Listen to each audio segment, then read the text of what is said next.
Huge thanks and massive shout out to the channel Evropantiqva, run by Dr. Canestrelli, who's been a great help in the production of this video. Do you like samurai, knights, Roman soldiers' armor and weapons? Then become a noble one, join the noble highborn army. Who were the Celts? What was their appearance in battle? How did they make war? What was their culture, religion, and how can we know? Let's find out.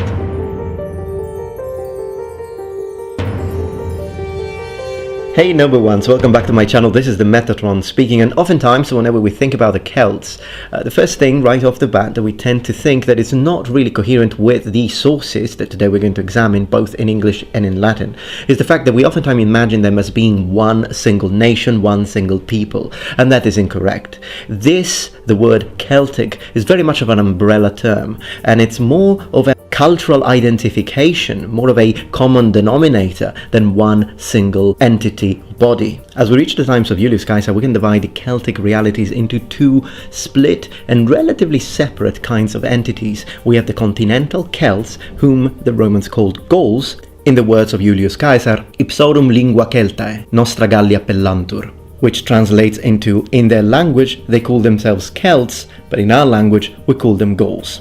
And then we have the Celtic Britons, who were based in modern-day Great Britain. But how did this all begin? Where did these Celtic people come from? Well, to answer this question, we need to look at the proto-Celtic realities that happened in the Iron Age, and some of which are based either in the northern Italian cultures of Gola Secca and Canegrate, and most famously the Austrian culture of Hallstatt. Now, from the latter of these two proto-Celtic cultures, we will have the development of the most famous, the Latin culture. The Latin Celtic people start spreading, and when I say spreading, I'm talking about a sort of very rapid, fast and violent expansion throughout 3/4 of Europe and Great Britain, literally overlapping every existing inhabiting previous people. And then come the times of Julius Caesar and his conquest of Gallia, which of course we know all about because of his De Bello Gallico now given. The De Bello Gallico needs to be looked at with some understanding of its context, meaning that yes, it's a account of event, it's a chronicle, but it's also full of what could be considered as threats for the people reading, because of course it was meant for the senatorial class, making sure that they understood that you don't mess with Julius Caesar and his legions because they are formidable, and of course political propaganda. But the reason why we can still trust the accounts is the following. Julius Caesar, or Julius Caesar as it's pronounced in classical Latin, first is an eyewitness of both the continental Celts and the Britons, since he went to Britannia twice, both in 55 and 54. Second, we have many other accounts, both Greek and Roman, of different times that mention what these Celtic people look like. So we're going to cross-reference them today, and we read the opinions and ideas of people with completely different backgrounds and political agendas. And three, these Celtic people didn't leave us much of a written record, which means that we can only base on the eye accounts of the Romans and the archaeological evidence. So, what did they look like? Well, before I can answer this, I'd like to say that on this video we're going to talk about warfare a lot, so please stick towards the end of the video because that's when we're going to get to the nitty-gritty details of how these two cultures, the insular Celtic Brittonnic culture and the Gauls, so the continental culture, made war, and it's very different and very interesting. There is a completely different sort of evolution, if you will, and there are a lot of reasons for it, so we're going to look at this and the weapons they used and the armor they used and the tactics they used as they faced the powerful Roman Republic and Empire. But one thing we can say right off the bat, if you were a Roman facing the Gauls in battle, so the continental Celts, you would have not seen people with blue war paint. That's completely anachronistic and it's incorrect. It is possible that in earlier periods some tribes belonging to the continental Celtic realities, such as the Pictones, did practice some sort of war paint custom, but this was long abandoned by the time they met the Romans, and we can't really know for sure. There is some coinage, there are some coins that show some of these people with spiral-like decorations on their faces, but we can't really know. What we can know is that the Celtic Britons, so those based in Britannia, they did use body decoration and the colors and everything, and we're going to look at this because this is mentioned by basically every Roman and Greek who has ever spoken about them. So whenever we see these representations of these Celtic warriors full of these blue decorations, then we can know immediately those should be Britons. I'm going to read now what Julius Caesar says and many others in Latin, then I'll translate it for you, and we will paint a historically accurate picture. But if you want to see what I'm talking about, then please keep in mind, as I have mentioned already in my community tab, that this is a collaboration with my girlfriend Kenzie, and she has a makeup channel, and I sent her all my research, and she reproduced a historically accurate, and I have to say, really well made representation of a Celtic warrior and how they would have looked like if you were a Roman facing them in battle, talking about Insular Celtic, so the Britons. She's going to go into the details of how they produced these colors, so again, link in the description below, and thank you very much for checking out her channel for me. So what did the Romans tell us? What did they look like? Both Julius Caesar and Pomponius Mela, who was a geographer, a Roman geographer, speak about the appearance of the Celtic Britons. Caesar writes that the custom of decorating one's body was typical of the Britons. Omnes vero se Britanni vitro inficiunt, quod caeruleum efficit colorem, atque hoc horribiliores sunt impugna ad spectu. So to translate that, when you see the Britons themselves, they dye, although it's interesting that that word can also mean pollute, themselves with vitrum. Now vitrum is the Latin word to mean the dye plant called Isatis tinctoria, also called woad or glastum. It is a flowering plant of the family Brassicaceae. Then it says efficit, so it makes the color caeruleum. Now caeruleum is the word the Latins use to describe the color of the sky and the sea. It then makes them horrible in battle. And that's interesting, and I'd like to take this opportunity to answer one of the comments you noble ones wrote down in my community tab post. This one. Ramtin Moimeli says, I wish historians knew what was the meaning behind these paintings, or what kind of purpose did these paintings on the face served. Very good question. Der Stoff aus dem Joghurt geb something, sorry, complicated name, answers, the enemies would have been bad tripping hard when looking at their faces. From a distance, and in the hyper-aware state of imminent battle, those war paints would have animated the faces to whoop and flourish in terrifying manners. To that I reply, and then the rat also says, paint is mostly used to dehumanize yourself and scare, demoralize the enemy, or maybe in some cases to blend in with the terrain and surprise the enemy, for example with black or green paint.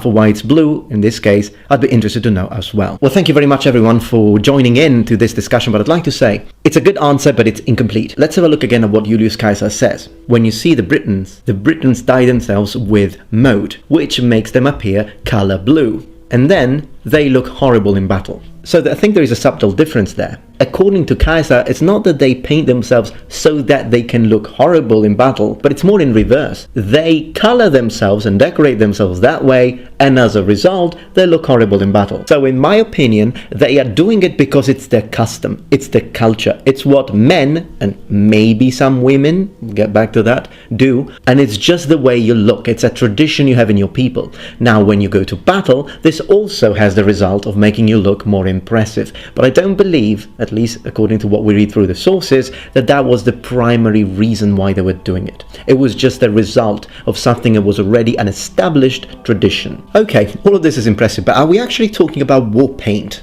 Well, the sources point us towards a rather different direction. This was most likely not paint, it was tattoos, permanent tattoos on the skin. First of all, Caesar also uses the Latin word that is usually used when talking about dyeing cloth, which gives an idea of something permanent. So probably it was referring to colored body tattoos. The archaeologist Galli and Carr also did some experiments with mode and trying to recreate skin and body decoration with both the pigment from this plant and the mixing of oil. But my girlfriend spoke a little bit more in details about this, so I'll leave that to her. But as we read Publius Ovidius, who was a Roman poet who lived during the reign of Augustus, he uses the Latin word viridis, which means green, when he describes the inhabitants of Britannia. So already we have two different possible colors.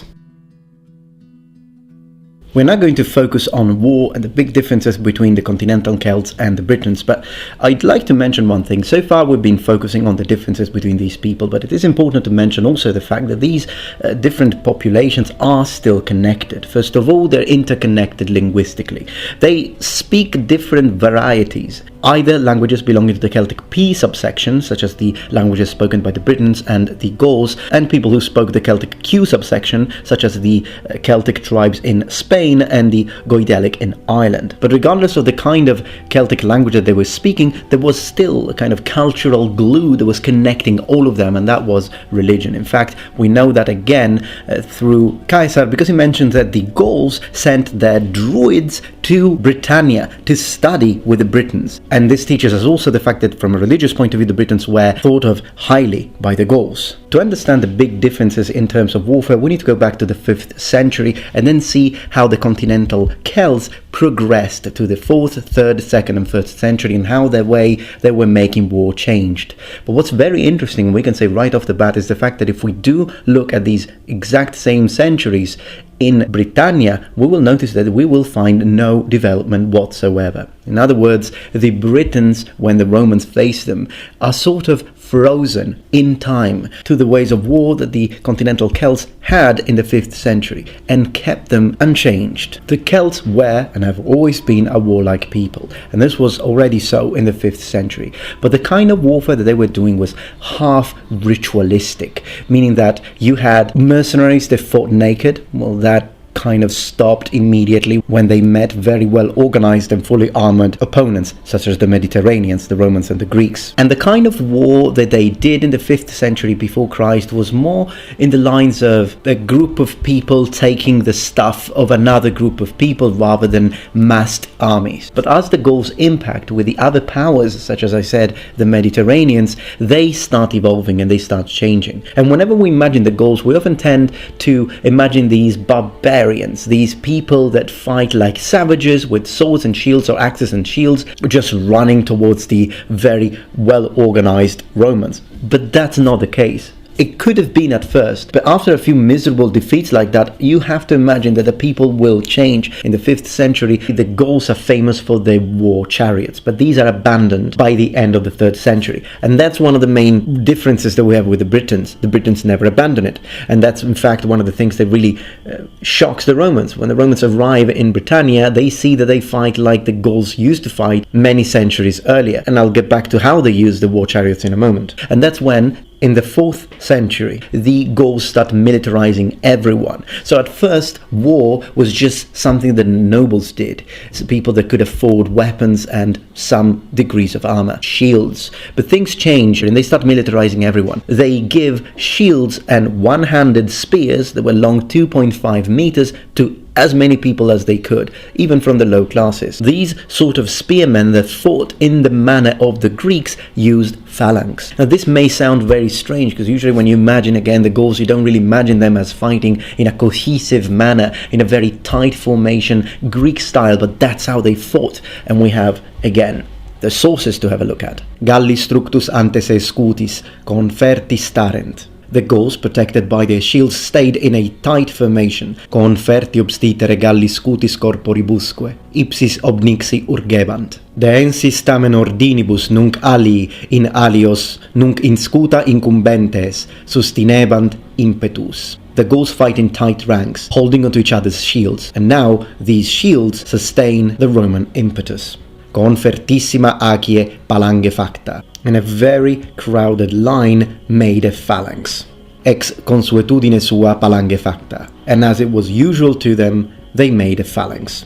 Towards the latter part of the 3rd century, we have a development of a merchant class that starts making money, and these people want to fight like the nobles, and the nobles can wear armor, they can use swords, they can use shields, and they don't really want to fight like the common men who are using shields and spears. And so this is when we have a sort of explosion of cheap Celtic swords that are quite famous for bending, that these Gauls started using and wearing and carrying in battle. Towards the 2nd and 1st century before Christ, we have the spread of Gallic cavalry, but nothing like that happens in Britannia. The Britons don't even evolve their tactics. In fact, war with Gallia meant war with an enemy that was well organized and could fight you in the phalanx formation. But war with the Britons, it wasn't even conventional warfare per se, apart from Boudica that never really fought the Romans in open field battles, also because they probably knew it would have been suicidal. They would rather do skirmishes in what could be considered more a sort of guerrilla tactics, attacking in in waves, then retreating, then attacking again. The Britons' inexperience in open field warfare shows even when they try to use their war chariots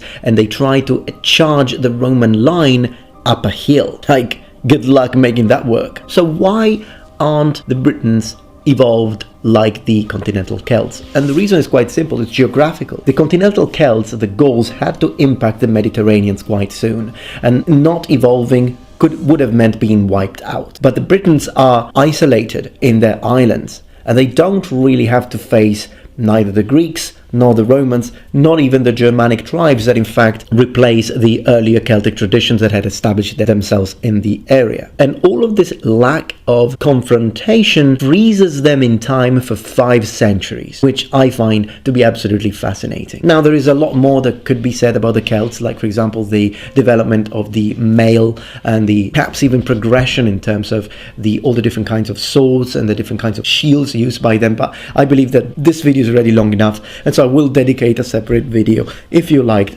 this one. But if you did like this video, please remember thumbs up, and if you're not yet members of this community, become a noble one. Subscribe to my channel for more content from the Metatron, and remember, the Metatron has spread his wings. Thank you for watching, and goodbye.